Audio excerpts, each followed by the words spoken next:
এই হাদিসে এসেছে সাওম এবং কোরআন কিয়ামতের দিন বান্দার পক্ষে সুপারিশ করবে। সাওম বলবে, ইয়া রব, হে আমার রব, আমি তাকে খাবার এবং যৌন প্রবৃত্তি থেকে বিরত রেখেছিলাম, অতএব তার ব্যাপারে আমার সুপারিশ কবুল করুন। কোরআন বলবে, হে আল্লাহ, আমি তাকে রাতের বেলা ঘুম থেকে বিরত রেখেছি, সে রাত জেগে আমাকে তেলাওয়াত করেছে, মানে কিয়ামুল লাইল এবং তাহাজ্জুদ এবং তারাবির সালাতে তেলাওয়াত করেছে। হে আল্লাহ, আপনি তার পক্ষে আমার সুপারিশ কবুল করুন। রাসূলুল্লাহ সাল্লাল্লাহু আলাইহি সাল্লাম বলছেন, তাদের উভয়ের সুপারিশই কবুল করা হবে ইনশাআল্লাহ তাআলা। হাদিসটা মুস্তাদরাক হাকিমে এসেছে 2080 নম্বর হাদিস। আরেকটা বিখ্যাত হাদিস যেটা আপনারা সবাই জানেন, যে মান সামা রমাদান ঈমানান ওয়া ইহতিসাবান গুফিরা লাহু মা তাকাদ্দামা মিন যামবিহি। যে ব্যক্তি ঈমানের সাথে সওয়াবের আশায় রমাদান মাসের সবগুলো সাওম রাখবে, ঈমানের সাথে সওয়াবের আশায় রমাদান মাসের সবগুলো সাওম রাখবে, রাসূল সাল্লাল্লাহু আলাইহি ওয়াসাল্লাম বলেছেন, গুফিরা লাহু মা তাকাদ্দামা মিন যামবিহি, তার পূর্বের জীবনের সমস্ত গুনাহ আল্লাহ পাক মাফ করে দেবেন ইনশাআল্লাহ। অন্য হাদিসে এসেছে, যে ব্যক্তি রমাদান মাসের সাওম রাখবে দিনের বেলা এবং রাতের বেলা কিয়ামুল লাইল করবে বা তারাবির নামাজ পড়বে বা তাহাজ্জুদ আদায় করবে, গুফিরা লাহু মা তাকাদ্দামা মিন যামবিহি, তার পূর্বের সমস্ত গুনাহ আল্লাহ পাক মাফ করে দেবেন।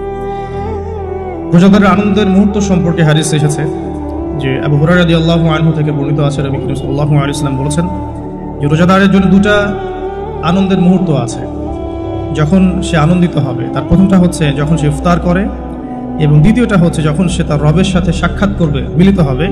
এই দুটো সময়ে আল্লাহ রাব্বুল আলামিন তাকে আনন্দিত করে দিবেন ইনশাআল্লাহ তাআলা। অন্য বর্ণনা এসেছে যে যখন সে আল্লাহর সাথে মিলিত হবে বা আল্লাহর সাথে সাক্ষাৎ করবে কিয়ামতের দিন, আল্লাহ পাক তাকে এত পুরস্কার দিবেন যাতে সে আনন্দিত হয়ে যাবে ইনশাআল্লাহ। হাদিসটা বুখারীতে এসেছে 1904 নম্বর হাদিসে। আরেকটা হাদিস কোট করেছি আমি, সেটা হচ্ছে হযরত আব্দুল্লাহ বিন আমর রাদিয়াল্লাহু আনহু থেকে বর্ণিত আছে, রাসূলুল্লাহ সাল্লাল্লাহু আলাইহি ওয়াসাল্লাম ইরশাদ করেছেন যে ইফতার করার সময় যখন সায়েম ব্যক্তি ইফতার করবে, ইফতার করার সময় সে যেন দোয়া করে, ইফতার করার সময় সে যেন দোয়া করে, কারণ তখনকার দোয়া ফেরত দেয়া হয় না, অর্থাৎ দোয়া কবুল হবে রোজাদারের ইনশাআল্লাহ আযজা ওয়া জাল। আর এই হাদিসটা আমি এবারই প্রথম পেয়েছি, আগে আমি এই টপিক নিয়ে কথা বলার সময় হাদিসটা কোট করিনি কখনো। আমার কাছে মনে হলো যে হাদিসটা শেয়ার করা দরকার।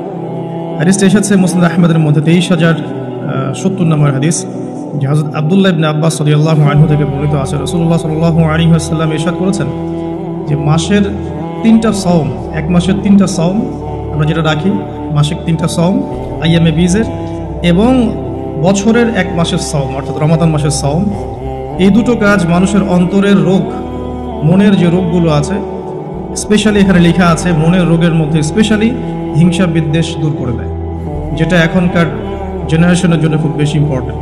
কারণ আমরা এই বিষয়টাই দেখি, শয়তান যেন হিংসা বিদ্বেষ মুসলিমদের কাছেই বিক্রি করেছে, ব্যাপারটা এখন এমনটাই দেখা যাচ্ছে। আল্লাহ পাক আমাদেরকে বোঝার তৌফিক দান করুন, আমিন। এবং সবশেষে আবু উমামা রাদিয়াল্লাহু আনহু থেকে বর্ণিত আছে যে তিনি বলছেন যে আমি রাসূল সাল্লাল্লাহু আলাইহি ওয়াসাল্লামকে গিয়ে বললাম যে ইয়া রাসূলুল্লাহ সাল্লাল্লাহু আলাইহি ওয়াসাল্লাম, আমাকে এমন একটা কাজের কথা বলে দিন যেই কাজটা করলে আমি নাজাত পেয়ে যাব বা আমি জান্নাতে চলে যাব ইনশাআল্লাহ, ওই পুরস্কার পাবো ইনশাআল্লাহ, জাহান্নাম থেকে বাঁচবো। নবী করিম সাল্লাল্লাহু আলাইহি ওয়াসাল্লাম বললেন, তুমি সাওম রাখো, কেননা এর চেয়ে তুলনীয় কোনো আমল নেই। তিনি বলছেন, আমি আবারও জিজ্ঞাসা করলাম, আর কি করবো ইয়া রাসূলুল্লাহ? তিনি বললেন, তুমি সাওম রাখো, এর সমতুল্য কিছু নেই। তিনি বলছেন, আমি আবারও বললাম, ইয়া রাসূলুল্লাহ, এরপর আমি কি করব? তিনি বলছেন, তুমি সাওম রাখো, এর সমতুল্য কোনো আমল নেই। আল্লাহ পাক আমাদেরকে হাদিসগুলো বোঝার তৌফিক দান করুন, আমিন।